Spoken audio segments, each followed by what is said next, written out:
You do not fart that hard without leaving at least a little bit of fecal matter behind you. So somewhere floating out in space in some alternate future, there is some One Punch poop. I don't know how to feel about this chapter, but ultimately I'm giving most things that happen in this chapter a pass because ultimately, this is One Punch Man, which has always been, to me, and what I feel like the vibe of the entire series is as a whole, is meant to be entertaining, amusing, funny, a parody, and sort of a satire on shonen battle manga, and that's what it's all about. And one thing that I saw people in the comments of the previous couple of videos or chapters, and they were saying they were feeling like One Punch Man was becoming a little bit too much of the thing that it was parodying along the way, and I sort of understood where they were coming from with that, but I think this chapter really puts you back into that mindset of this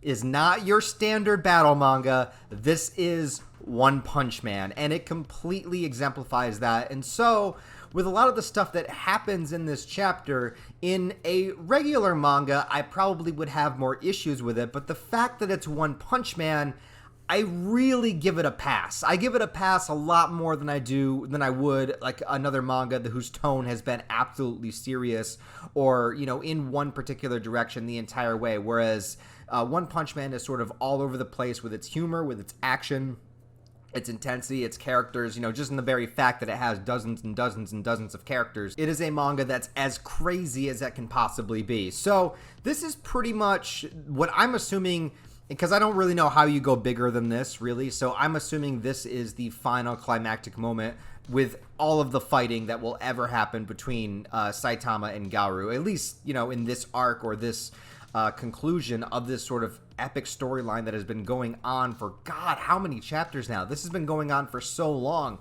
And the stakes, the scale, the spectacle, I really don't see it kind of continuing after this, especially the fact that we kind of get a wrap-up of Garu's character, who has been my favorite One Punch Man character for a long, long time. So the battle's going crazy here. Garu is copying and reflecting all of Saitama's movements. Saitama is keeping up with him. I still love that the entire time that Saitama is fighting, he's still holding Genos' heart in his hand. I really appreciate that aspect. Also, already hilarious that because of all the destruction that's already happened, Saitama is now fighting naked. And I don't know if you guys have ever been in a fight while naked. I don't recommend it. I'm not saying that I've done it, but I will say that it's extremely uncomfortable. So even though the stakes are higher than ever and the intensity is there and Saitama is being serious, you still have that little tongue-in-cheek humor with Saitama being naked the entire battle, which is just a funny thing to look at while you're seeing it. And it's basically explained within this chapter that how Saitama's power works. It doesn't really like explain how his power works, but the idea behind it is that, you know, he has broken his limiter. So essentially the reason why he's the strongest and why he will always be the strongest is because no matter what the situation is, his body basically like adapts to be stronger than it. So being able to copy all of Garu's movements and keeping up with him and, you know, doing this thing. And keep in mind, this is while Garu is imbued with these, you know, powers of understanding of the universe from this god creature, time, energy, you know, all of these things, all of this knowledge, all of this ability on top of all his already extremely impressive martial arts abilities, that he has sort of this newly enhanced power from this god character that Saitama is still able to rise above that. And this is pretty much the explanation why Saitama will never lose a fight in the series, why he is absolutely broken within this universe, and why he is the One Punch Man. And that's just the way that it is, and you kind of have to be okay with that. I know that even I've been saying for some time, I'm like, wouldn't it be really interesting to see like a moment where Saitama is actually wondering whether or not he will win a fight? But at the same time, that takes away sort of the novelty of what One Punch Man is, and I think this chapter really solidifies that that will never happen, at least not in any sort of like coherent understanding of the way that we know the nature of the world and the universe to be. Maybe if there is some intervention by God like characters, maybe, but I don't think that we're getting that. And just the spectacle of how Murata draws these chapters is incredible. So there might be there are other anime and manga characters out there who have done more impressive feats with the level of power scaling, but just the way that Murata draws them, with Saitama doing his serious sneeze and literally sneezing so hard that he basically like destroys half of Jupiter, or pushes the gaseous aspects of the planet away from its core. Just being able to do that in the way that it looks and the pulled back angle, so you see it from space and you see Jupiter basically just being thrown into the distance, and that kind of stuff just looks so incredible. So regardless of whether or not, some people only care about, how well particular anime and manga characters could do in fights against other ones from other universes, but I think that it doesn't really matter, like, the level of power. I think what makes this feel so amazing and as incredible as it is just the way that it is drawn. It's the scope, it's the scale, it's the pulled back angle look, it's the feeling that comes off of the page. You could say that a character is a universe breaker, but to see it drawn so meticulously and with such detail in these great double page spreads, it gives you a different feeling. And I think that that's something that is really special when it comes to the artwork of manga, and something to really, really be appreciated. And then you get more ridiculous things like Garou trying to throw Saitama into the sun, and he manages to escape back through the portal simply because he had a stomach ache from being so cold in space that he literally farts his way back through it. Look, I love a good fart joke. You got to set up a good fart joke. This had a small setup, but a great payoff. And it just reminded you once again what you are reading. This is One Punch Man. This is wacky. This is off the wall. This is batshit crazy. This is ridiculous. It will always be that way. And regardless of how big the stakes are or how serious it gets, don't forget that we are dealing with Saitama, who is one of the most endearing and hilarious characters that you will ever meet within any manga. And then going back from that hilarious moment to dealing with a little bit more of a serious, sort of somber moment with Garou, who has been the character that they sort of have deeply reflected within his mind state a lot more than a lot of the other characters. And you have this moment where he's laying there and he sees the full impact of what this upgrade of power has done since he's accepted the god's offer, and he sees the corpse of the boy that he had always kind of felt this attachment to, this kinship to, that he's wanted to protect. And sort of it was that last lingering tether to his actual humanity. And there was the moment where, Saitama told the boy that he was going to defeat Garou without killing him because of that. And Garou kept wanting to ignore everything. He was like, no, I am evil. I am darkness. I am all things destruction. You will treat me like the villain that I am. And then he sees the body of this boy and just he can't process it. He wasn't expecting to, he wanted to completely block it out of his mind. That's how I viewed it. It wasn't like he was trying to not kill the boy or trying to, or, whatever was going to happen with his power and the infection and the radiation that it gave off, whatever that was happening. He just didn't want to think about it. He just wanted to focus on being as evil as he possibly could. But then he is forced to witness this true reality of what that means. And he can't escape that core within him that feels that attachment, because that's how he felt when he was a child. He felt like that outcast. He felt like the one that people painted as the villain. And so he played up that part as far as he could possibly go until things came full circle and he saw a child just like himself that he couldn't bear to see either one go down that path himself, but then also be a casualty of the path that Garou himself took.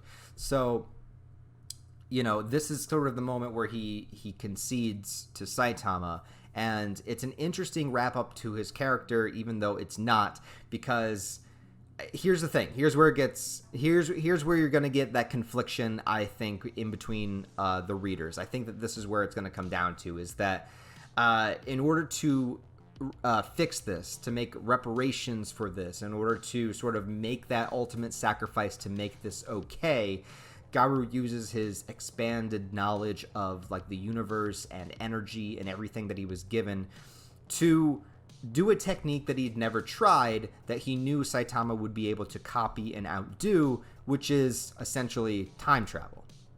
A lot of times when you do time travel in stories, it can seem like a retcon. It can seem like, oh, I screwed up, I'm going to do a do-over. And time travel opens up a whole bunch of other questions. Like, what does that mean? Does that mean that this is an alternate reality and that this reality still exists somewhere?